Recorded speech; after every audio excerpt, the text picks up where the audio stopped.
നമുക്ക് എങ്ങനെയാണ് peanut butter shake ഉണ്ടാക്കുന്നത് നോക്കാം. ആദ്യം നമ്മൾ കുറച്ച് ബദാമിൻ്റെ പൊടിയാണ് നമ്മൾ പൊടിച്ചിട്ടിരിക്കുന്നത്.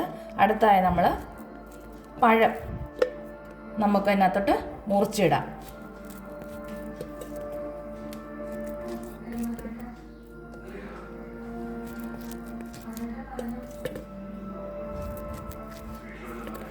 പിന്നെ അതിലേക്ക് നമ്മൾ ഇടുന്നത് കുറച്ച് ഈന്തപ്പഴം.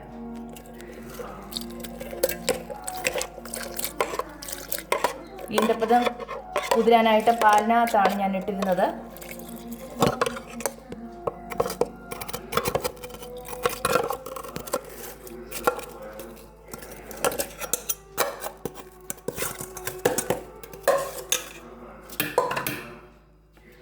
നമുക്ക് കുറച്ച് ബട്ടർ കൂടെ ഇതിലേക്ക് ചേർക്കാം.